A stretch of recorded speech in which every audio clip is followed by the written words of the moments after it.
If you are interested in similar events like this, feel free to check out aadl.org/events. But our event this evening is Invisible Wounds, War Crimes and Psychological Trauma in War-Torn Ukraine. We are pleased to be able to offer this event in partnership with the Ukrainian National Women's League of America. And I will be turning it over to Oksana to give a more complete introduction of our speakers. So please join me in welcoming Oksana and our panel today. Thank you. Thank you, Kayla. So I'm Oksana Malinchuk. I'm the acting president of Branch 50, the Ann Arbor branch of the Ukrainian National Women's League of America. I'm going to give you a small context before I introduce our speakers, and it'll take about 10 minutes. Okay, some people think the war in Ukraine is over. They don't see fighting on TV or much other coverage of Ukraine. Much as we would like it to be, the war is not over. In fact, it has intensified in the last few months. In October, Russia launched a record number of missiles in its strikes on Ukraine, mainly targeting energy and civilian sites. According to the Ukrainian Air Force, Russian forces fired 270 missiles in October, which is 46% more than in September, which was the highest total since Kyiv began regularly publishing such data in 2023. Additionally, Russia launched 5,298 long-range drones in October, and the Ukrainian Air Defense Forces intercepted and destroyed 11,269 enemy air targets, including 17 ballistic missiles and 2,416 Shahed drones. Russia is deliberately targeting Ukraine's energy infrastructure in an attempt to exhaust the civilian population. We are in the fourth year since Russia forcefully invaded Ukraine in February of 2022. Our 11th year since green men and non-identified but clearly Russian forces took over Crimea without a shot in 2014. And then they aided Ukrainian so-called separatists to start fighting a secession from Ukraine into the Donbass. When is this going to end? Keith Kellogg, U.S. Special Envoy to Ukraine, says the end is near. All other sources indicate Russia has not moved an inch in their demands since the start of the invasion. Namely, Putin wants the 4 oblasts, that's land units like our states. He wants the 4 oblasts in the Donbass to be turned over to Russia, even though they're having trouble capturing all of them militarily. He wants that Ukraine not join NATO and remain under Russian influence, and that Ukraine not have any military capabilities. It seems too late for that since Ukraine is now armed to the hilt and much more heavily than any European country, with more arms being delivered from Europe. They just received much-needed Patriot missiles from Germany. Tomahawks may be next, I heard today. Why are the Russians so keen on capturing Ukraine? Putin would have you believe that there's no such thing as Ukraine. It's historically been a part of Russia, that there's no such thing as Ukrainian identity. Ukrainians and Russians are the same people. That there's no such thing as Ukrainian language. It's a peasant dialect of Russian. Moreover, he's also said he was liberating the Russian-speaking population of Ukraine. Yet the Russian army has been taking over the eastern and southern cities and villages of Ukraine by killing those very same Russian-speaking inhabitants who do not want to be liberated, but who want to be part of Ukraine. In addition, Putin has argued that letting Ukraine become part of NATO is threatening to Russia because the Western countries, meaning the US, would put missiles on Ukrainian territory, which is much too close for comfort. Yet his war on Ukraine has caused Finland to finally join NATO a year ago, and they have a very long border with Russia, yet Putin did not blink. Most likely, Putin has a strong desire to restore the former Soviet Union to all its glory, with as many of the former Soviet republics over which he can gain control. And Ukraine is the largest of them, the prize. He already has Belarus under domination, also parts of Moldova, Armenia, and Georgia. He's been insinuating Russian control over the years wherever he could. Putin is also concerned about the changes that occurred in Ukraine since its independence in 1991. Ukraine has been making good headway as a democracy and as a free market economy. Ukraine was legislating rule of law because it wanted to be part of the European Union. Putin believes in might is right rather than rule of law, and he sees democracy as a threat because democratic leaders are held accountable every 4 to 5 years. He is not and doesn't want to be. He needs Ukraine to fail as a democratic country. Otherwise, Russian people will start to see their lifestyle and say, why not in Russia? What can we do about it? Whatever is within our means. The National Office of the Ukrainian National Women's League of America, our parent organization, has launched a winter campaign called Keep Ukraine Warm to support women defending Ukraine on the front lines and children among harsh winter conditions. They're also active in Return Ukraine's Children. You may have heard that by some estimates, 20,000 children have been abducted from Ukraine to Russia and are being adopted and raised as Russians, obliterating their Ukrainian background. There's an international coalition for the return of Ukrainian children, and according to them, so far, approximately 1,600 children have been successfully returned to Ukraine from Russia, amidst thousands. Our local branch in Ann Arbor has taken on an additional cause, the Hospitalers, which is a voluntary organization of paramedics whose members are doctors and people of various professions and ages who fundraise and deliver medical aid at the front lines, saving Ukrainian lives. We raised over $10,000 for them this past year, specifically with our fundraiser in mid-May around Vyshyvanka Day, which celebrates Ukrainian identity while wearing embroidered shirts. Disinformation and torture abound. In Luhansk alone, the Kremlin has staged over 70,000 Russian propaganda events in occupied Luhansk schools to indoctrinate youth. Their propaganda is not limited to occupied territories. Russia's leading propagandists on social media refer to Ukrainians as subhuman and call for deworming them. Their disinformation campaigns try to blame the victim, saying, for example, that Ukraine blew up the Kakhovka Dam, or that Ukrainian forces used U.S. arms to murder prisoners of war captured by Russia.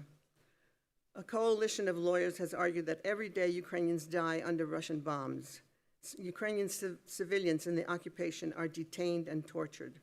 These grave violations of human rights would not be possible without the dehumanizing campaign of Russian propagandists who are just as guilty as those who pulled their triggers killing Ukrainian civilians. The Economist has written about how Russia is torturing its Ukrainian captives. For example, Volodymyr Mikhalenko, who is 65 and a former mayor of the Ukrainian city of Kherson, was detained by Russian forces during their 8-month occupation in 2022. Freed at the end of August, he spoke about the systematic and widespread torture and ill treatment of prisoners. The methods included beatings, electric shocks, stress positions, ritual humiliation, and rape. He describes being beaten several times a day, and particularly severe welcome beatings each time he was transferred to a new facility. Food was so poor that he and his fellow prisoners lost drastic amounts of weight, and sanitary conditions so bad that many caught scabies. One guard, he says, made a practice of beating prisoners with a mallet. He quotes, "Once I asked him, 'Why are you doing this?' For a reply, I got a beating on the head." So what can you do? You can donate to your favorite Ukrainian cause. You can talk to your friends and neighbors about the true nature of crimes in Ukraine, and you can write to your representatives in Congress to support initiatives to help Ukraine. Keep Ukraine alive. Today, we are here to listen to two people who are doing what they can to help Ukraine. Arash Javanbakht will tell us about his work with Ukrainian children and other refugees and civilians dealing with the trauma of war. Michele Heisler will talk us through her visits to Ukraine to help doctors and others document torture and harassment in a way that can be used to bring war criminals to justice. First, we will hear from Arash Javanbakht, who is the author of Afraid, Understanding the Purpose of Fear and Harnessing the Power of Anxiety. Dr. Javanbakht is a psychiatrist and founding director of the Stress, Trauma, and Anxiety Research Clinic at Wayne State University School of Medicine. He is nationally known for his clinical and research work on anxiety, trauma, and PTSD, and is heavily involved in the treatment of civilians, refugees, and first responders with PTSD. Michele Heisler is the medical director at Physicians for Human Rights and a professor of internal medicine and of public health at the University of Michigan. Dr. Heisler's research has applied rigorous health services research approaches to investigate and promote health equity and human rights among vulnerable populations. An expert in the Istanbul Protocol, she has conducted hundreds of IP-based medico-legal evaluations of survivors of tortures and trainings for clinicians. Please welcome Dr. Arash Javanbakht.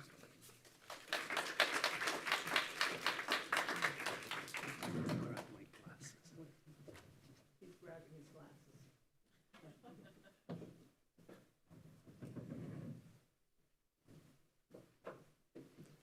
Thank you, Aksan. I appreciate that. And it's a pleasure to be in the library of my city tonight. I work at Wayne State University, but I live here. I did my residency at University of Michigan and bought my house then. And I still carry an adjunct position. I was telling Michele at University of Michigan that I never use.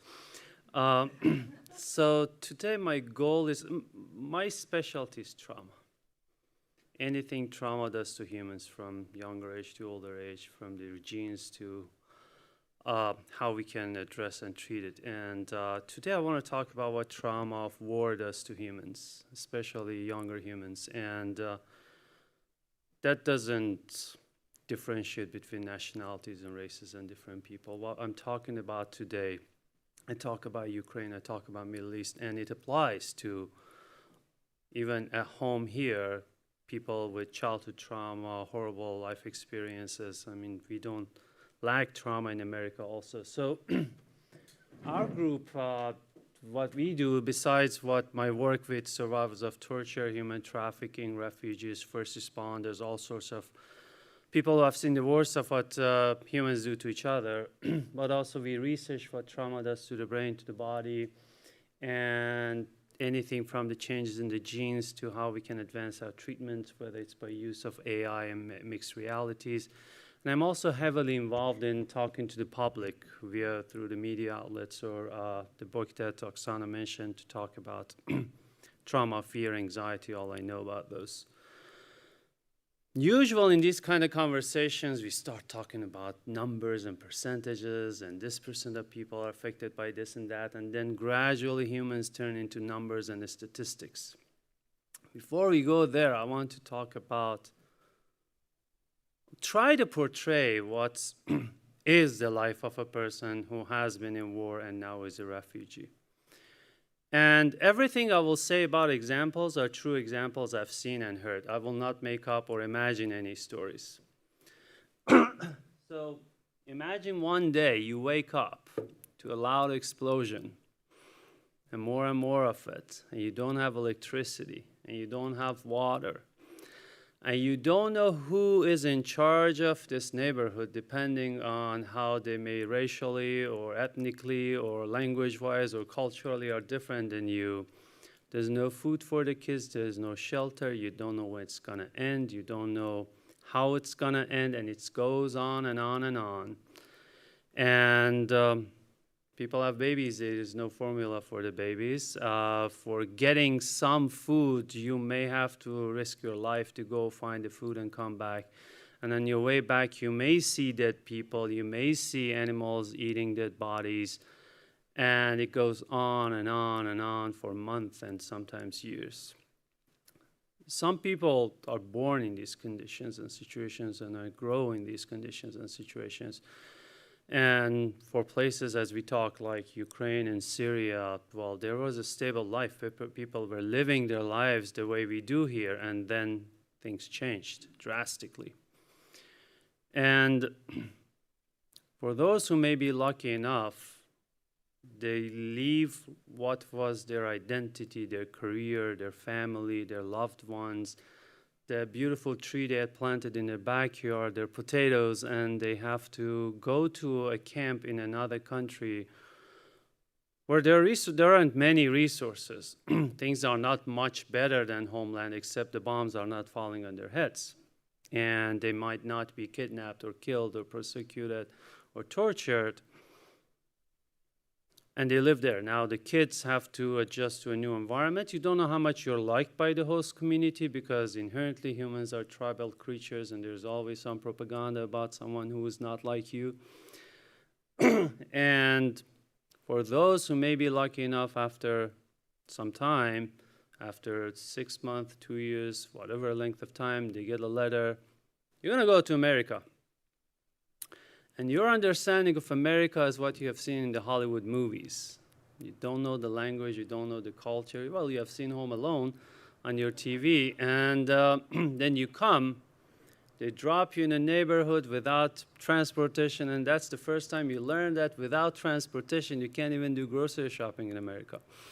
And no money, no language, no culture, no resources that you understand. I mean, I'm an immigrant myself, and when I came to America, I had fine English language, fine cultural understanding, and I liked this place.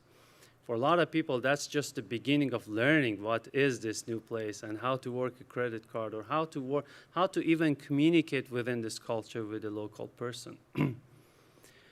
Now, I'm going to bring some examples. As I said, I talk a lot with media outlets, and when the war in Ukraine erupted, I was talking right in the beginning where there was tremendous chaos on the east side. And I was talking to a Norwegian reporter who had talked to some of the drivers who transported refugees to Norway. And these were some of the stories that this reporter had heard from these drivers.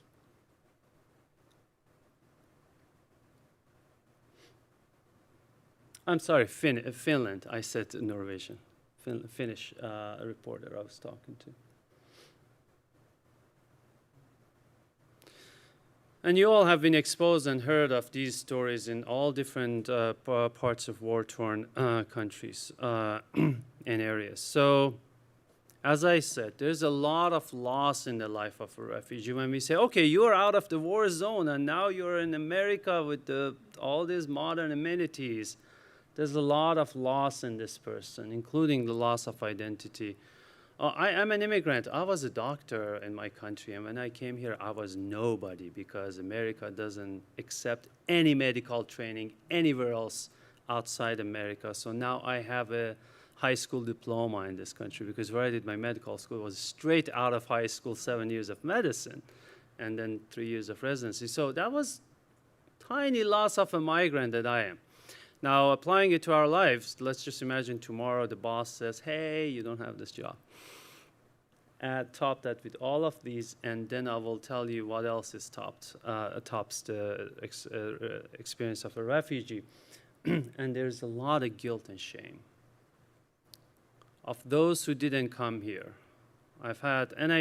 My stories are from all nationalities. Data will be from Ukraine also. I know this Afghan woman I'm treating with PTSD who cannot enjoy the food she has because she knows back at home Taliban is doing this and that to her family and relatives and people. So there's a lot of difficulties, the ongoing loss and pain and suffering. So when I started my work at Wayne State University about a decade ago, it was in the midst of the Syria and Iraq war. And one of my questions was, what do we know? There are refugees leave these countries and come to the Western world, and what do we know about the impact of war on these people? Looked at the literature, there was nothing known. We didn't know anything about the intensity of the impact, what has happened, what's happening in terms of mental health with these refugees who came here to America. So at that time, I said, let's look into it. We don't know anything. And I'm a trauma expert. I was supposed to do brain imaging, but then I said, well, this is a more immediate and urgent need. And at that time, we put together a team of all of the majority of these people you see here are Middle Eastern refugees themselves. They were refugee doctors from Iraq, from Syria, and then gradually more and more of the children of refugees and immigrants who were from Middle East came in. And we said, we want to go, there's every refugee that comes to America has to do an initial health screening in a clinic, in a medical care clinic. And we said, we're going to go there and just see whoever wants to talk to us will collect data and see what's the impact, what's the prevalence of PTSD, anxiety, depression, all these terminologies we use for trauma impact in people. And it wasn't easy because the refugees don't have cars when they come here, right? Nobody bought them a car. So there are nonprofits who go grab them from home, bring them to this clinic, do the numbers to do their screenings. And we were there, okay, give us these questions as fast as you can. Give us some saliva. I want to look at the genetic impact of war and this and that. And then, okay, now you can go home. And we were lucky enough that in a matter of months, before the former travel ban stopped the flow of refugees to America. You know, now again, we have another travel ban. Refugees are not allowed to come to America except those coming from South Africa and are white, and a few more. And we were able to collect data on more than 90% of the refugees in those clinics, both children and adults. And I say children because usually when it comes to research, children are just disappear. Half of the refugees are children. And in research, people don't talk much about them because of logistics of research, which are not easy. So we were able to collect data from this high number of people. Don't need to go to the details of the numbers. But I want to show you some of the data we have. So relatively similar to Ukrainian refugees, we had a younger population and healthier physically. But I want you to look at where there's the arrow. Previous psychiatric diagnosis, only 5% of these refugees. They were in the war for several years. They were in the camps for 2 years before they came to America on average. Basically, very good, healthy, mentally healthy population, right? 5% only. I mean, the statistics here in America, we are talking about 20%, different kinds of mental disorders and challenges. But that doesn't mean there was nothing there. That meant there was no resources for them to even look and see what's happening. When they were in the camp, there was just one doctor in Greece on that island who was serving thousands of people for all of their medical needs with the most basic. And there's not much of training about what even is happening to these people.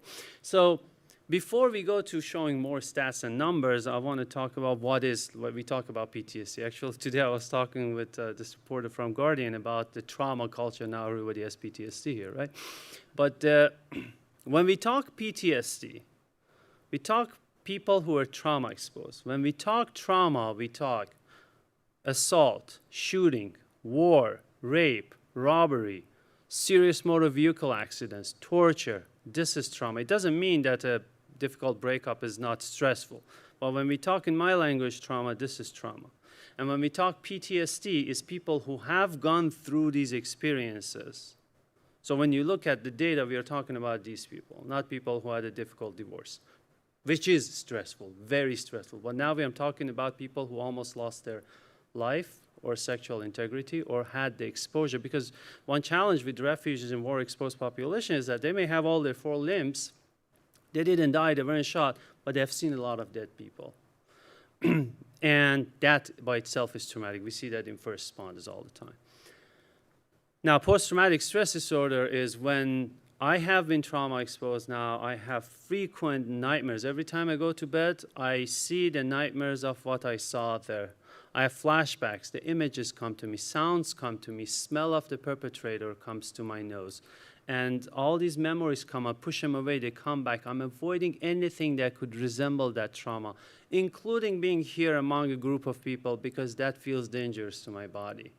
Because constantly I have to screen and see maybe every one of you may want to hurt me. Not consciously, the primitive brain does that. And anger, irritability, constantly being on alert, all of that. When all of it is together, we call it PTSD. A lot of people have lower degrees. With that in mind, and when I say depression, I'm talking about debilitating depression, not just I'm feeling sad. Depression that is clinical and anxiety that's clinical. These are the prevalences. 1 in 3 of these people pass the full diagnostic threshold for post-traumatic stress disorder. Just for a point of reference, the prevalence in America is 6% among the civilians. And more than 50% of Americans have had a traumatic exposure. When it comes to anxiety and depression, much higher prevalences, more than half of these people, and the comorbidity is very high. Traditionally, we see higher percentages among women, but the war trauma is so powerful that whoever has the vulnerability hits them, and you see equal prevalences among men and women. And these are like Vietnam War veterans who was basically one of the toughest war experiences, have this kind of lifetime prevalence throughout the whole life. And these numbers were point prevalence, which is at that point in time. When it comes to the kids, which is data is very, very limited, very high level of anxiety. and more so separation anxiety. Why? Because if I were a child and everything was dangerous around me and there was constant bombing and we had to constantly go to the subway because we want to stay alive, and then we had to go transition through all these different pathways and countries to stay safe, and I've seen all these dangerous, unstable things around me, the best thing, the most logical thing I can do is to stick to my parents and not leave their side, right? Because otherwise, I may be hurt. So that's why separation anxiety, and we work with the schools with refugee children all the time. That's a problem. They don't want to go to school. I'm going to move a little bit faster because of time. This is something important. We asked our refugee adults, I said they were young and healthy. How healthy you feel? Just a question. What is your health? Is it excellent? Is it poor? Is it? And then I asked them, how tough was this whole experience? What we found was that, I didn't have it here. What we found was that there was a very strong relationship between the hardship, post-traumatic stress severity, and my feeling of how healthy and unhealthy I am. Basically, the worse is my mental health, the worse I physically feel.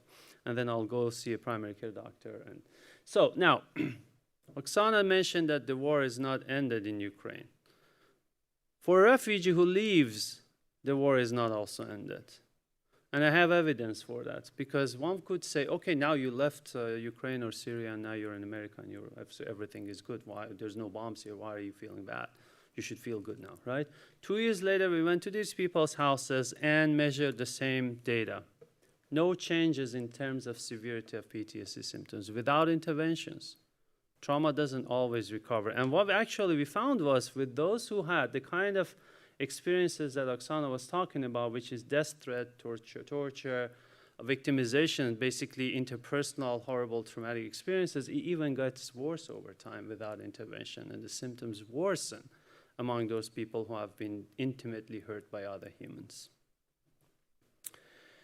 This is another important thing when we talk about refugees and how we want to support them or not. Not everything happens in my clinic. We looked at the level of stress parents had by the environment. Just how do they feel with the support of housing, health services, finances, social support, government support. And what we found was that there's a clear correlation between parents' environmental stress and how the kids did 2 years later. The worse the parents felt stressed by environment, 2 years later, the kids were doing worse with their anxiety. I mean, it's common sense, right? But I have to do the research and show the data. If the parents are highly stressed, this is a system. I look at my mom and see how safe we are and how good or bad the world out there is. And the more isolated, the more stressed my parents are, the more stress I feel. And the system is basically stressed. Now, I'm going to shift gears and go to what we know from Ukraine from our own work. When we looked at the data at that time, the prevalence of coming data in terms of post-traumatic stress disorder from Ukraine were these numbers. And the challenge with data collection here was that most of the data was collected from across the Ukraine. And Ukraine is a large country where the east is, what is happening in the east is different than what's happening in the west. What's different, the exposure of the people who had on the east side to the war, to the atrocities, to the threat to their lives, to the possibilities, and then they had to leave the country or their area and go to the other parts of the country was different.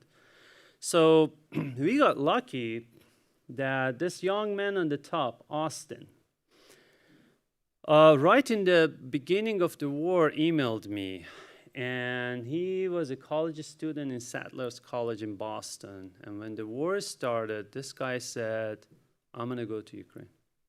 Dropped everything, and he didn't want to go to Ukraine in Kiev. He wanted to go right where the war was happening. So he joined a mobile clinic that was serving basically the occupied villages on the very east side of Ukraine. So these were areas that the Russians occupied, and then they were pushed back and they were deoccupied. Now the bombing and explosions are happening a few kilometers, or each kilometer is half a mile away from this village, and there's not much resources. There wasn't much resources to begin with. Now They have to struggle. Food has to come in. Medications have to come in. A majority of these people are older people who couldn't leave the area. A majority of them are women now. And these guys were going there and basically had this mobile clinic serving these families with their medical needs. And Austin had found that I do work with refugee and war trauma. Basically war trauma. Let's change the language of refugee, because refugee is a person who left, then there are internally displaced people who were displaced inside the country, and then there are people who didn't move, all have had their war exposures. And he said, we want to, what can we do in terms of mental health, and how can we measure the impact? Now, most of the war trauma research until then was being done in safer areas. Researchers wouldn't go under the bombs to collect the data, right? So these are people like refugees that we had data from, or people who were internally displaced. Now, here, he wanted to get the data. I said, okay, here's what we can do. Here's how we can screen for PTSD. Here's how we can screen for depression, anxiety. And this man and his team went there he has told me stories of like, I don't know, rockets falling near them. And they went there and they collected the data. In a matter of a few months, these guys collected data from 450 adults. Now, we talked before that in our refugees, the prevalence of PTSD was about 1 in 3 people, 30%. Different studies kind of across the globe in war-exposed populations show the same numbers on average. Some smaller studies, different numbers, but majority, when you average, that's the number. Okay, so there's some more data in terms of the demographics, mostly older people, mostly more than 70% women, and 450 people. Data was collected, and what we found, I want to go to the prevalence. So we did talk about the pre-war and then the war-exposed populations. In this population, 1 in 2 people passed the full-blown threshold for a post-traumatic stress disorder. So that tells us while you're in the war, while the stress is ongoing, while the resources are not there, 1 in 2 people, going back again to what is the US prevalence, 6%. Which means the nightmares and flashbacks and ongoing stresses, and I can't go to sleep, and sometimes I don't want to go to sleep because I will have a nightmare. Then we also looked at some other issues, because this is more of a scientific curiosity, because the whole brain and the body are one system, and when the stress is high on the system, it affects everything. And we found those with higher blood pressure and hypertension, some of the PTSD symptoms were higher. But more importantly, we wanted to see what's the most impactful correlates on severity of PTSD symptoms. What are the things we can change to help people with less difficulty? And the most important variable we found, which would increase the symptoms of PTSD, was loneliness. If I don't have social support, if I feel lonely, and that's something that refugees have to deal with. Because it's not easy when you are having those nightmares and flashbacks and feeling depressed and are afraid of people to go out and communicate with people. One of the symptoms of PTSD, I said, is avoidance of people, let alone these people are different than you. They speak a different language, they have a different culture. So one of the things, as among the things Oksana said we could do, is to help those who have come here, especially in this climate that you don't know how people feel about you if you're not American. Help them feel less isolated. If we know one of them, just taking them to going having a dinner together, even if we don't understand each other's language, can go a long way, maybe much longer than my medications would go. I'm just flying through some of these slides because these are Austin's slides, and I didn't have.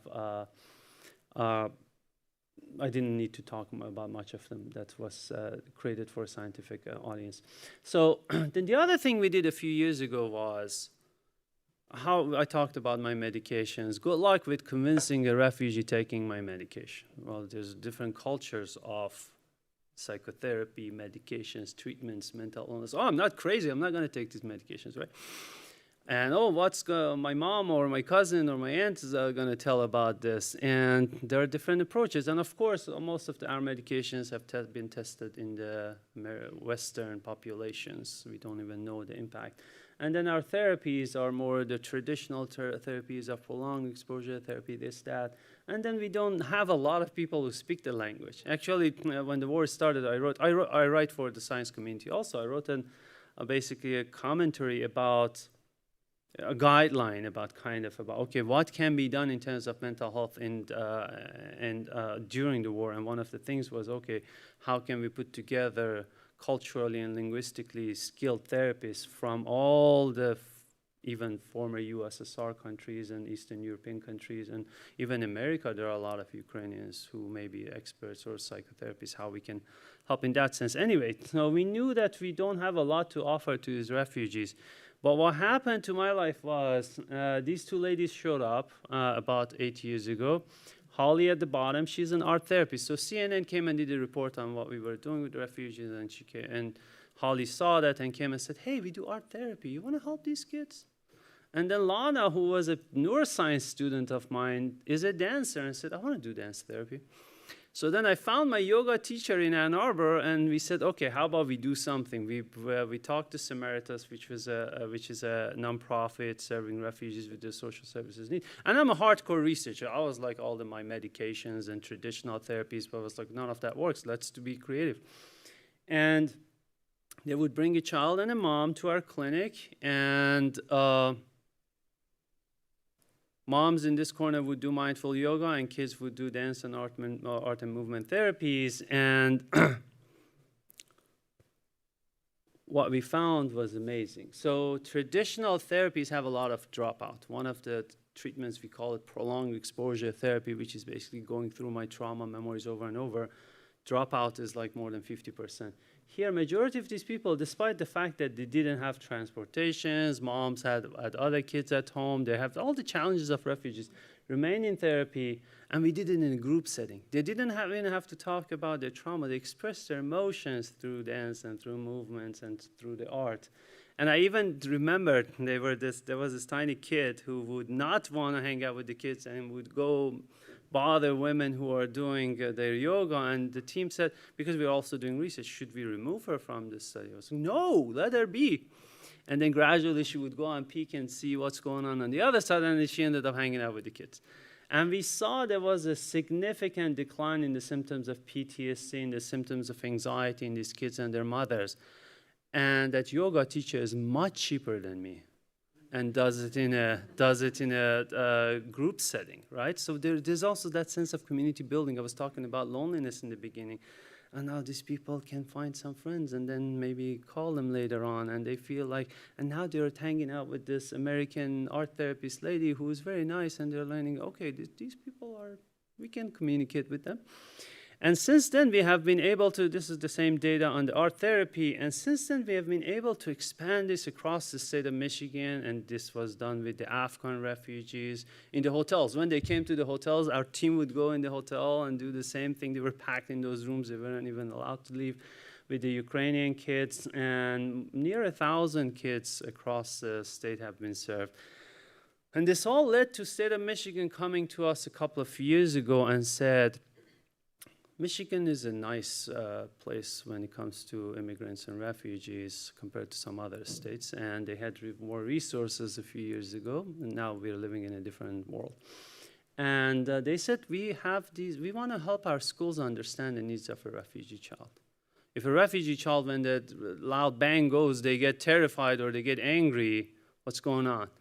So we basically put together a team with we had the Ukrainian social worker from our university, we had the art therapist, we had the dance therapist, and myself, and we put together a team of consulting and educating some educators who would go to the schools and train the schools about how to deal with refugee children, immigrant children. So why is this kid doesn't want to come to school? Not because they don't like to learn, but because they're terrified of leaving their mom's side. And that was one of the cool projects we have done across the state. I said I write for the media if you want to read more. I wrote this piece for the Conversation, Associated Press, and then it was shared on Scientific American about what to see, basically educating the public that this person didn't come to take your things from you. This person is taking refuge here, and these are the challenges they have. We wrote about Syrian refugees when there were talks about, oh, these other people are not faking it, and PTSD is only for veterans. We talked about that. And I want to finish with my book, which basically is everything I know about fear and trauma and stress and what it does to the brain, body, from evolution to what we talk about war trauma, stories of refugees, what's bravery, what are the diseases, how we treat them, politics and media, that is fear, politics of fear, business of fear, all these things that these days we are dealing with, and how to navigate these modern life conditions. It's translated to Arabic and Korean, and excited to know that it's being translated to Ukrainian also at this very moment. Thank you so much for your time, and after Michele, I'll be available for questions.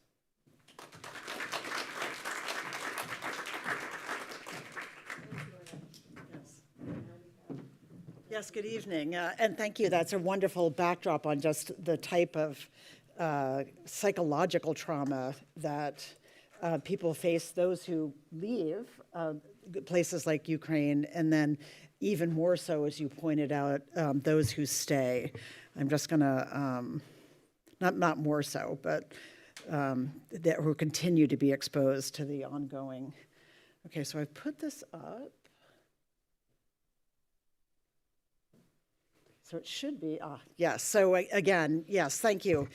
You know, it's interesting, my colleague talked about the particular trauma of actually being in the eastern zone of Ukraine, which is the occupied zone. And before, early on, people were able to flee. Now a lot of the Ukrainians in that occupied territory are trapped. They're trapped behind the front line. So right now we have a situation where people are in the occupied territories. It's very difficult to even leave. A lot of families are separated. And I'll talk a little bit about what's happening in the occupied area. But one of the things I want to emphasize, and Oksana touched on this, and I had the privilege of spending about a month in different parts of Ukraine this past summer, is that Russia has brought the war to all of Ukraine. So I'm not even sure the distinction. You could argue that near the front line, there's maybe more bombing, more destruction. But the way that Russia is carrying out the war is they are launching drones, ballistic missiles, cruise missiles throughout the whole country of Ukraine. They are, you know, so I'll just give you a sense of what it was like. I was in Kyiv, you know, and again, it's gotten, as Oksana mentioned, it's gotten even worse. They have hundreds and hundreds, you know, every night. And even now it's starting to happen during the day. And so I'll just give you a little bit of a snapshot before I go into some of the evidence on the fact that this is not just a war. This is a war where Russia is committing war crimes. In the same way that the Syrian regime, that was not just a war. That was a regime torturing, targeting civilians, targeting healthcare, all that are absolutely war crimes under the Geneva Conventions, under international humanitarian law. And so just to kind of give you a sense, and I will say, as again Oksana alluded to, I mean, Ukrainians are determined. And you have to understand the history to understand the determination. I mean, many Ukrainians who have family in Portugal, they have family in the US, they have family in Spain, they are not leaving. And they are not leaving because they are determined to fight what they consider an imperial power. For decades, Russia basically colonized Ukraine. You know, so again, we don't often think of this as a post-colonial fight, but for decades, Ukrainian culture was crushed. There were efforts to crush the Ukrainian language. Ukrainians feel they're a very distinct people, and their history shows that Ukraine is a distinct country, a distinct culture, a distinct language. And so people are really determined not to be under the thumb of Russia. I mean, when Russia, they would argue, occupied Ukraine, they invoked mass starvation in the 1930s. That's called the Moldovar. I saw the exhibit in Kyiv, but mass starvation, exploitation, taking, Ukraine is very rich, incredible fertile soils, minerals. Again, when it was the Soviet Union, they just extracted that. You weren't allowed to speak Ukrainian in school. Even petty things. One person told me that when she was in school in Ukraine during the Soviet Union, they made sure to have the best teachers to be the teachers teaching Russian, and they made sure to read the amazing Russian classics, and then they had crummy teachers, barely, passing, and they made sure to only read really bad Ukrainian literature so that, it could really inculcate that Russia is so much better than Ukraine. But to give you just a sense of what it's like now to live anywhere in Ukraine. So because of drones can reach every single corner of Ukraine. Ballistic missile.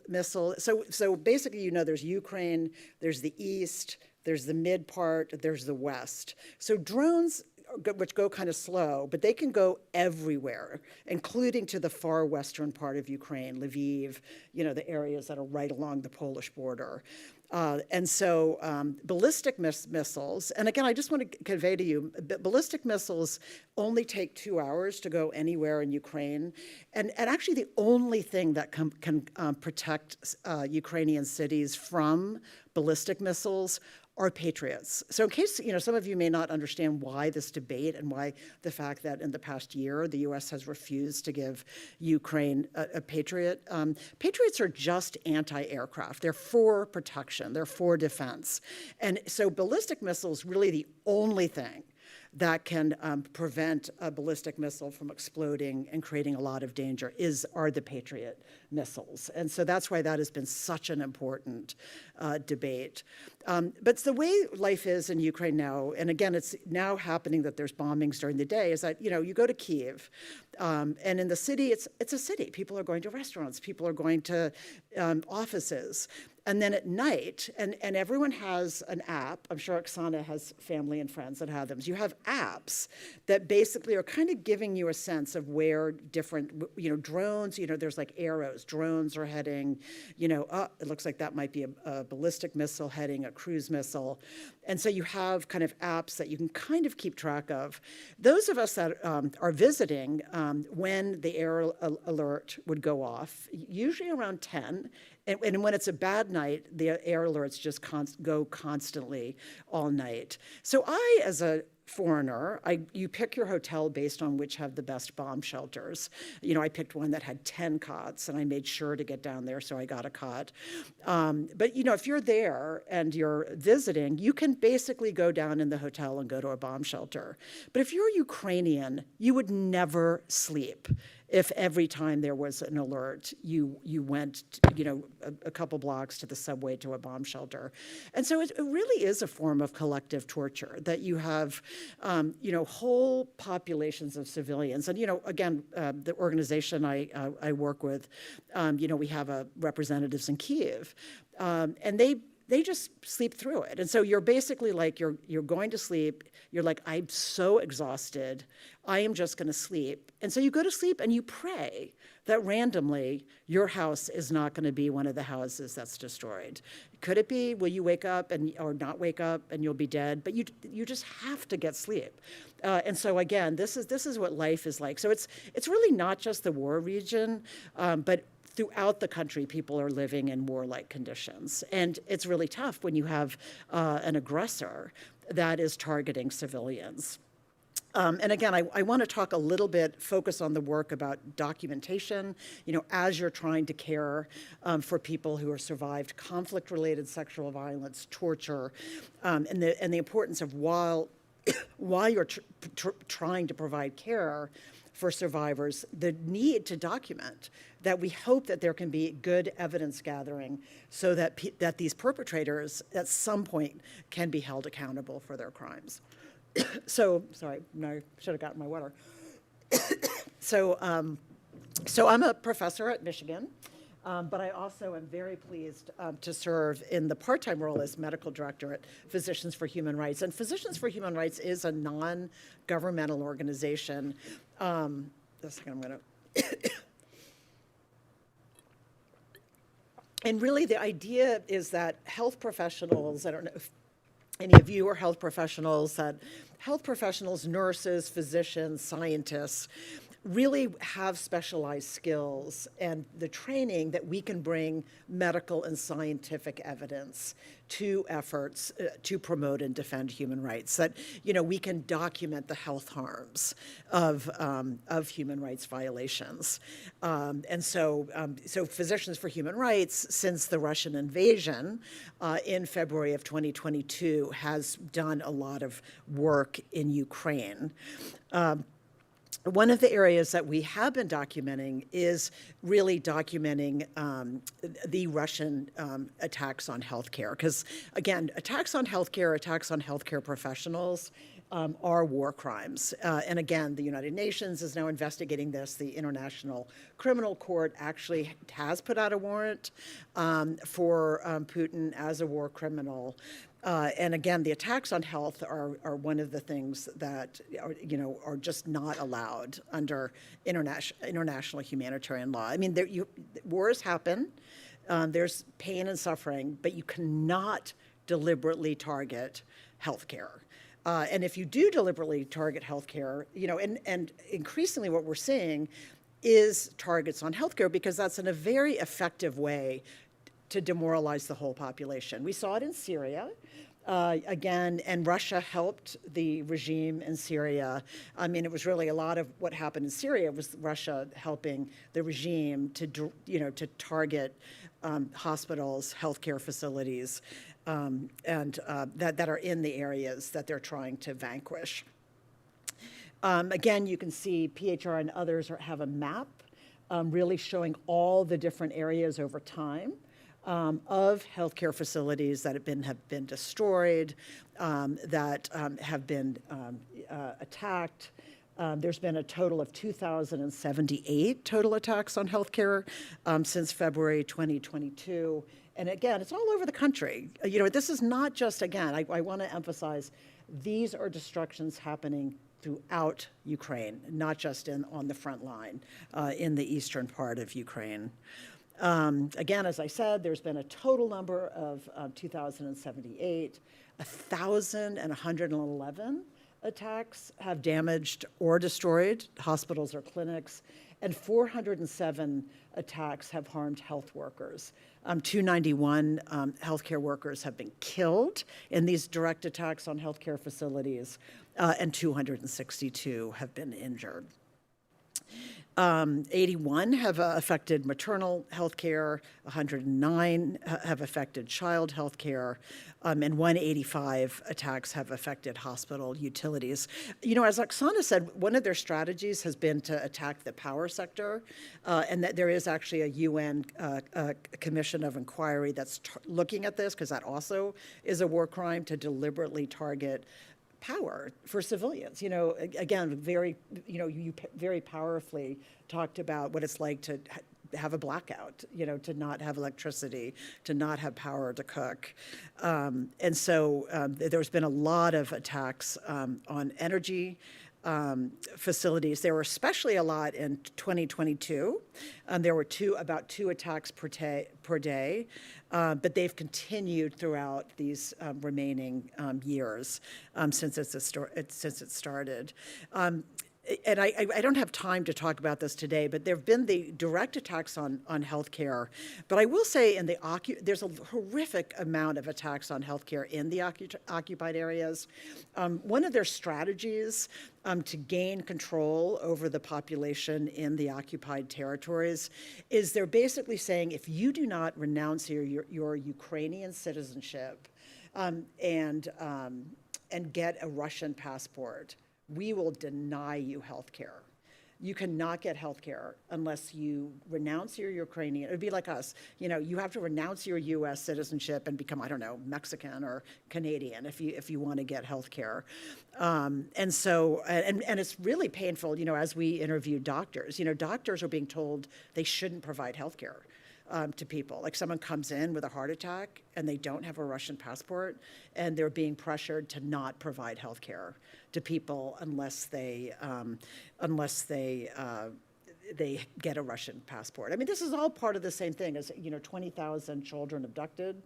Horrified. 20,000 children at least have been kidnapped from Ukraine and brought to Russia so they can be raised as Russians. So really, destroying, trying to steal the children of Ukraine and trying to raise them as Russians. And again, as I said, they're systematically attacking energy infrastructure.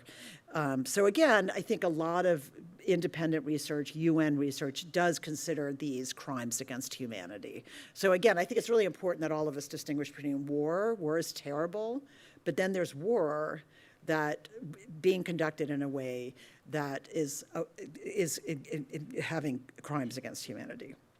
So I want to talk a little bit, and I know we really had wanted this to be a conversation, a dialogue, and to give you a chance to ask questions. But, so it's a huge challenge in Ukraine. So you basically have healthcare facilities under attack. You do have a lot of healthcare physicians, nurses who have left Ukraine. They have gone. They're in the U.S., they're in France, they're in Portugal. So you have a shortage of healthcare workers. And you have this huge challenge of both providing care to survivors, but at the same time wanting to gather the necessary evidence so that if there can be accountability, if there can be in some of the courts. I mean, the hope is that even if not now, if we have the evidence of the harms that the Russians have committed, that there may be an opportunity in courts. Again, Syria does provide a good example. So there was a lot of work in the last decade to get medical legal evidence of torture, of the atrocities being committed by the Assad regime. And that, at the time it was like, well, what is this going to be used for? But happily, one, the regime has fallen. And so now just domestically, there are going to be court cases against the people who led the horrific detention centers. And there's also in other countries. There are countries that have what's called universal jurisdiction. So there have been trials against Syrian generals and torturers in countries like Germany.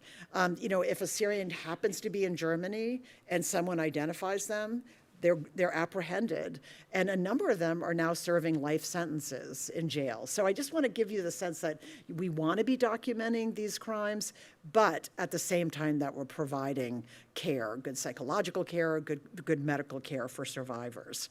Again, there's just been a huge amount of, the Russians are torturing. The Russians are raping. The Russians are committing sexualized torture. So we know this is very undercounted. That's been a big challenge. There's been at least documented about 372 cases of conflict-related sexual violence. We do know, based on evidence that's come, that about 90% of detainees, prisoners of war, captives, a lot of people, as I think Oksana talked, about the mayor, they have been detaining and torturing civic leaders, political leaders, and torturing them in the occupied areas, and healthcare workers that are not doing what they want. There have been actually healthcare workers imprisoned and tortured for providing care to people, even if they didn't have Russian passports. So again, one of the things I want to kind of at least introduce you to, because that's kind of the bread and butter of a lot of what I do at Physicians for Human Rights, is that when you have cases against perpetrators, it's really useful to have physicians, psychiatrists, psychologists have done what are called Istanbul Protocol-based medical legal evaluations. And what you do is you do a full history, you hear about the trauma, and then you look at their physical signs, their psychological signs and symptoms, and then you correlate their accounts with their symptoms and signs. And you say, yes, this is highly consistent. These scars, these bruises, these psychological symptoms, the content of their nightmares is highly consistent with the reported torture, with the reported abuse that people experienced. And so that's really, really important. But at the same time in Ukraine, and this was one of the first things that we did at PHR in Ukraine, is a lot of frontline clinicians, family medicine, are seeing survivors of torture, seeing survivors of conflict-related sexual violence. And so one of the things that the Ukrainian Health Ministry is really working to do is to really ensure that at least the frontline physicians are at least getting the basic story of what they experienced, and then both referring them for more specialized care. As I said, conflict-related sexual violence, we know it's much more prevalent than's being reported. And so we really need the frontline workers to be trauma-informed, to be able to at least elicit what happened, and then say, here's specialized, there's now many centers that are providing psychological care. Let me refer you for care, but also at the same time getting at least the basics of what they experienced, and then also referring them to people who are trained in doing more in-depth medico-legal evaluations if people want. And I think you would agree, there's good research that there's both the need for psychological healing, but if a wrong has been done to you, getting accountability is also part of that psychological healing. Feeling that what I experienced may be used in court against, the Syrian perpetrators, or that it will help other people, or even for the historical record, that what I experienced will be known. There's a lot of places that have had terrible human rights violations where they've had truth commissions. They've had memory commissions. We were talking in the elevator about efforts in Argentina and Chile. Our friend up in the back had come from a talk where they were talking about how, art, museums, to recognize people's suffering, that it's not just silent, that people feel guilt and shame, but there's accountability. What happened to you is wrong. These are wrong. These are war crimes. So we did do kind of an initial assessment just to kind of figure out, what is the state of having pathways both to more specialized treatment, this is boring, and both to specialized treatment and to accountability. At the time, we found that there was a lack of standardized forms of documentation required to collect comprehensive information and evidence. Again, if you're a frontline, anyone here healthcare professionals? Okay, good. Yeah, as you know, you're a busy clinic. It would really help to just have a standardized way to quickly document. Okay, boom, boom, boom, boom, boom. And that didn't exist in Ukraine. And there was a lack of coordination between the investigators, the medical and the legal specialties. And there just was regulations that limited the range of experts that were qualified to conduct forensic documentation. And so really what we identified is there needed to be capacity building, there needed to be development of protocols. And then since then, in the last 2 years, we've been working with many partners to help develop those. So one of the things we're trying to push for is legislation. At the moment in Ukraine, only their very tiny number of forensic medicine physicians can do Istanbul Protocol evaluations. Any well-trained clinician can do them. I mean, it's part of what we do. In fact, you could argue that a clinician that takes a history, a family history, that isn't just focusing in on the forensic part can do a better job. So we're hoping that they can change their legislation so other clinicians that have gotten training could do them, to work to standardize the medical legal forms, and then to really begin doing multi-sectoral training across the medical, legal, and law enforcement sectors. One of the key things that we've been doing, and what I was doing over this past summer, is really working. This was, again, part of the efforts to improve the protocols. They did actually institute a good standard document that all the healthcare systems are trying to implement. And then they're hoping that all frontline workers will be better trained and at least trauma-informed, at least getting the basic elements of the story and, basic bruises, at least documenting that it happened, so it's in the medical record. So that can be used if you go, back into legal courts. And then one of the things that we at PHR have done, initially we did a training for psychiatrists and psychologists, because a lot of, torturers are very good now, sadly, and many of the most effective forms of torture are psychological forms of torture. And even like the Russians use a lot of electrocution, sadly, including electrocution of the genitals, really painful. But those scars actually go away pretty quickly. They're not breaking bones. They're doing forms of torture that the physical signs actually diminish pretty quickly, but the psychological damage lasts. And so we initially did do a training of 60 psychologists and psychiatrists at a rehabilitation center. They are now wonderfully developing wonderful rehabilitation centers all over Ukraine, and they had just inaugurated one only to do psychological and psychiatric rehabilitation for trauma survivors. So we did an initial training with them, and then in July, we came back and did a much more 4-day in-depth training of, how do you really do a comprehensive evaluation, you write up the report, to really corroborate what the people experienced with their physical and psychological symptoms and signs. And again, it's really exciting to see what's happening. I mean, Ukraine is a functioning country. They are really working. They're developing rehabilitation centers. The health ministry is working. And they're one thing interesting about Ukraine is they are so much more tech savvy than we are. I'm looking at Oksana here. I don't know when you last had a chance, but everything is digital. You cannot even write, everything. You go to restaurants and in fact, I couldn't even use my cell phone because I didn't have at that point I didn't have 5G, and they were like, what? You can't, I couldn't even, mine was too antiquated to use, but, so all of their health records are digitalized, great electronic health records. So, it's really, they're way actually ahead of everything just being digitalized. So anyway, so I'll stop there. That was our training. And then hopefully we only left 20 minutes for dialogue and questions, but I hope that we can now use this time to answer questions and have a discussion. It sounds like a lot of you are very familiar. Everyone knew the name of the famine in the 30s. So yeah. Thank you, Michele.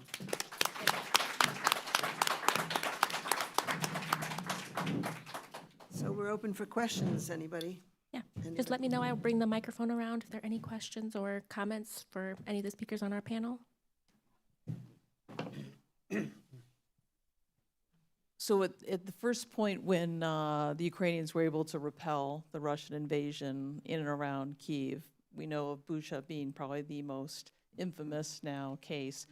Was it possible to move in quickly enough to do much documentation at that time, or was that so early stage in the war that we lost a lot of that record? Oh, yeah. No, I will say, it's very interesting. There is, for those of you who have the wonderful opportunity to go to Kyiv, they have that incredible museum, which a lot of it focuses on the famine in the 30s. But right now they have a whole section of that museum where they have a lot of the evidence. No, people went in, the UN went in. I will say that in that particular area near Kyiv, it's almost inconceivable, the horrors of what in a short amount of time, rapes, murders, destruction, but that has been well documented.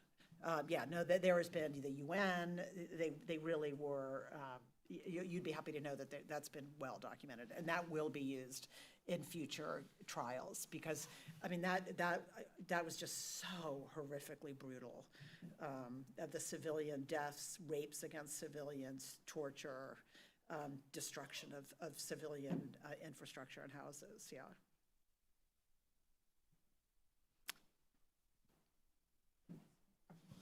Anyone else?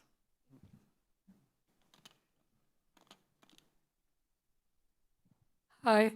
What percentage of war crimes are there in terms of the population? How many of them have really been reported? And why is it taking so long to hold the invaders or the terrorists or the Russians accountable? Oh my gosh, that's such a great It all ties question. together. And again, Oksana, I know you know, and you also, so I'll answer and then let you turn.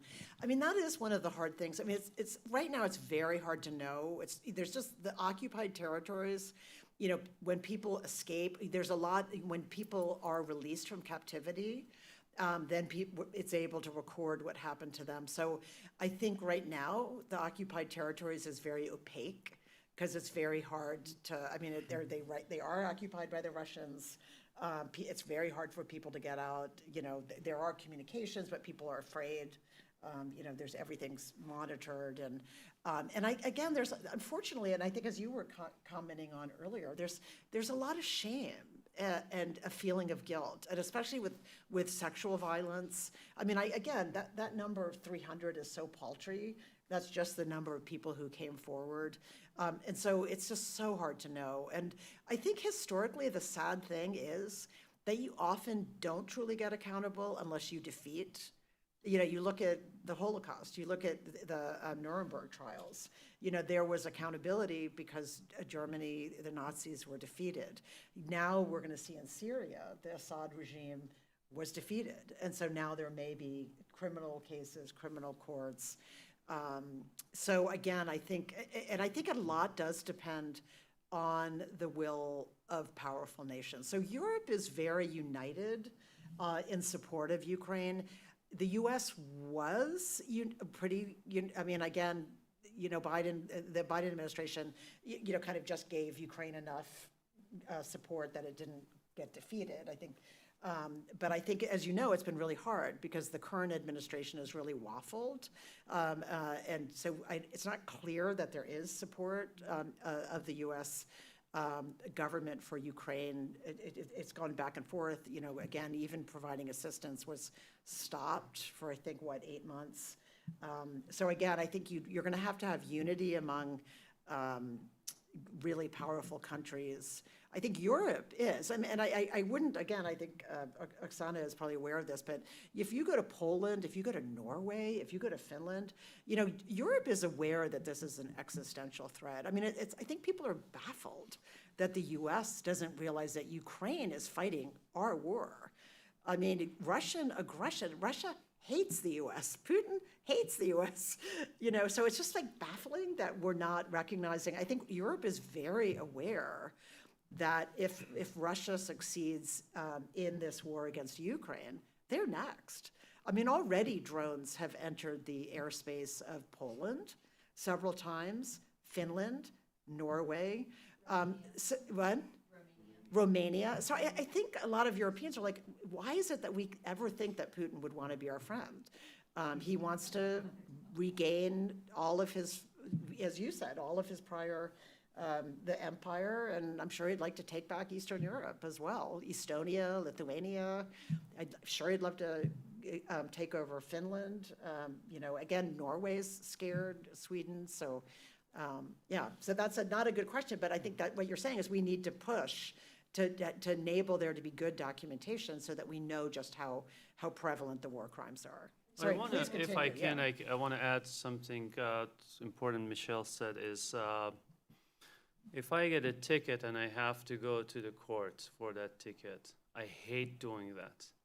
Now imagine the worst, most horrific experience of my whole life. I have to go explain the details of it. Right. In sexual violence cases, most people find it extremely. I have people who have to go to the court, and for months they have a nightmare that they have to go see that person right there in the court. So it's not easy. People don't want to talk about these experiences. And for the second part of what you were mentioning, I fully agree. Unfortunately, what is a war crime, accepted or not accepted, depends on the political will of those who are in power. And it has been historically. 1 and then 2, 3. Just one more question. Who is the data keeper for the war crimes? And does anyone have ultimate authority to implement the findings and make accountability happen? So again, too bad we don't have a lawyer here. So, The you know, UN has an authority. Yeah, There are and- UN organizations, but Yeah. then who does apply that is the one who has the big power. yeah, so the Security Council, well, so in theory, the UN, if everyone in the Security Council would agree, they have power. There are different treaties, the Treaty of Rome, there's the International Court of Justice that actually has successfully held countries accountable, the former Yugoslavia, and the International Criminal Court, the Milosevic, the former leader, he's in jail forever. So there are cases of horrific perpetrators being tried as individuals and states being held accountable, like through the International Court of Justice. But it does require it requires unity among, as you said, among at least the Security Council to actually take action. But it is something, you know, we all can push. I mean, I think one thing we can do is we can lobby our government to try to hold, you know, to be pushing for accountability. Thank you to our panelists, and thank you for Oksana for convening this conversation. It's more of a comment than a question, but we've talked quite a bit about the children. You both mentioned children's psychological trauma, abducted children, and indeed that's what the arrest warrant for Putin and his deputy Maria Lvova-Belova through the International Criminal Court was for the abduction of children. However, one war crime that I think gets too little attention is the militarization of children in the occupied territories. I work for the Kyiv Independent, which is Ukraine's largest English language publication. And the Kyiv Independent just released a 60-minute documentary in English called The War They Play about the militarization of children, and I thought it might be of interest to this audience. The Kyiv Independent has a separate unit called the War Crimes Investigations Unit that documents and creates documentaries on various Russian war crimes, everything from religious persecution, militarization of children, torture, and so I wanted to recommend it. Oh, thank you. Thank you. And what a great paper. How thrilling that you're here. Yeah. And to sort of add to that, I don't know if anyone was following the news yesterday. The court in Kyiv yesterday sentenced a soldier who had been captured on the Eastern Front 2 years ago. He was sentenced to life in prison for partaking in the atrocities that were committed in Bucha. So he was sentenced with full evidence that was gathered over the course of the past 2 years, including the evidence that was gathered and was up until April, I believe, maintained at the Yale University War Crimes Commission that was gathering and storing all the evidence. I don't know whether that is still, so that's a question for you guys, is that commission and that database still in service, because it's become nebulous whether the Trump administration has erased it. Is it gone? Is it still available? It's not gone. Funding will end at the end of December. Is that at Yale? Yale Humanitarian Research Lab. Say that again? The Yale Humanitarian Research Lab, I know specifically through work with abducted children, has documented over 30,000 cases of abducted children. Funding will dry up by the end of December. One of the things the Russians have registered 700,000 abducted Ukrainian children in their registry. There was an article that came out of one of our publications, UNWLA, and the Russians said 700,000 compared to our 20+ thousand that the Ukrainians have recorded. And it seems to me that the coordination of all the databases is a future job or a future state. Also beginning a genetic database as well.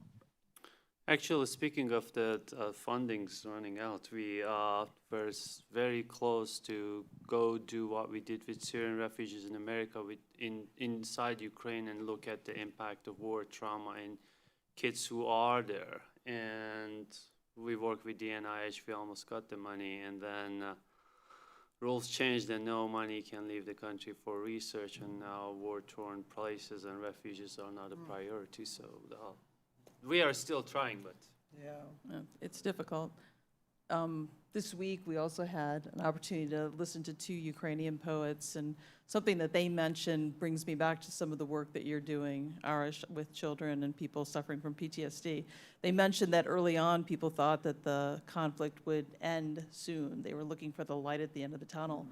And the reality now is that we just don't know when it will end. So how do we continue to care for the people that are going through or experiencing trauma? I love the idea of the art therapy and the yoga. So I would love to hear more about how we can help support efforts for those who are feeling lonely or looking for support in that way. so we do actually.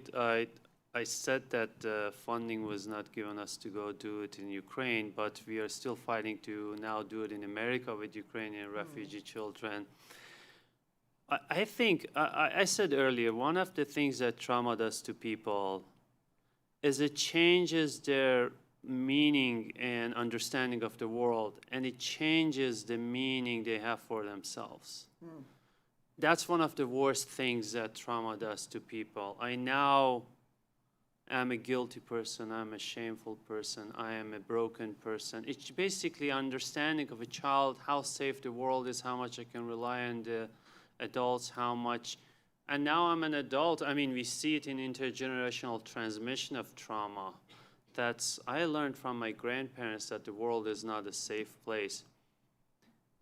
And what can be done? I mean, well, the uncertainty is also another very bad thing for trauma. Anything, or anxiety, anything fear-related, when there's uncertainty, it's worse. And any sense of control that's given to me helps out. I mean, we all probably know of Viktor Frankl, and he did research in people who were in the concentration, not research, he didn't even have a paper to write. He was in the concentration camp himself as a person to be there to die, but he learned the meaning that we have for experiences really is a protective factor. And I think something we can do beyond that, the interventions that we have, and we have talked to people in Ukraine to basically transfer, and people are doing great work, and basically they have centers that people can go and then have these kind of experiences as a community. But something we can do for that child who is here sometimes is just to give them a different meaning about themselves and about the life they have here and about how it is to now not be a refugee for the rest. One of the things I'm really trying hard to do is you're not a Ukrainian anymore. You're not an Afghan anymore. You're 2 people now. You're a Ukrainian and an American. So now you have an identity here as an American, not as a segregated, marginalized, different person who sees themselves as a foreigner, or Americans are a foreigner to them, and sees them below the host community because I cannot speak their language and I don't know the culture and I feel dumber compared to people. Not that I'm really dumber, but because I can't speak this language. So something that the host community can do for all these people is to give them that new identity besides the other identity. Because, and all these people, all the immigrants are like, I want to eat my own food and hang out with my own people because not that I hate America, I am terrified of losing myself. And what I try to do is to say, no, you're not, you're even more than a Ukrainian or an American. You are 2 people now with the strength of these 2 cultures that you can have and you can carry. And I know I went on a long tangent, but this is something I'm very passionate about. We talked about the technologies you're using in AI and mixed reality. You wear these goggles like glasses, and I'm proud to say we have created this, and we are the only ones in the world with this technology. You walk with me in this grocery store and interact with these digital Americans.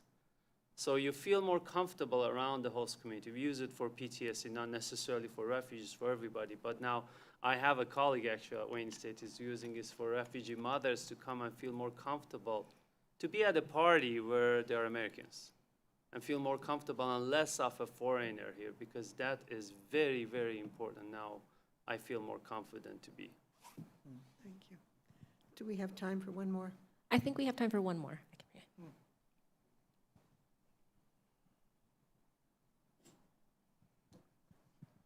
I love what you said just now, but how do we navigate it in a period of American history where the overall assault from half the population is anti-immigrant, anti-diversity, anti-everything else that stands, you don't speak American, you don't speak English, you don't value everything that the American flag stands for, without realizing what that American flag stands for, the diversity of America from the very first immigrant.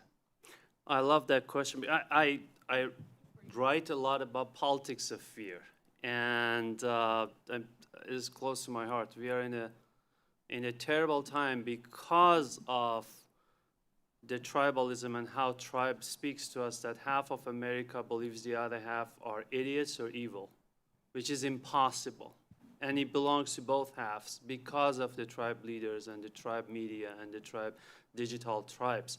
But actually in crisis I see opportunity, because this makes your role even more important, because if I, as an immigrant, I'm Iranian, I'm the enemy country. Let's say I just came to America.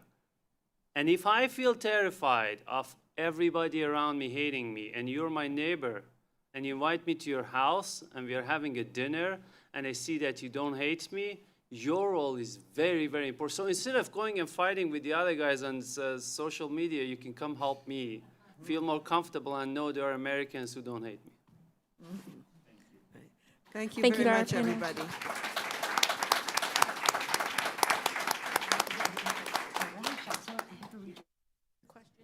They're doing amazing work.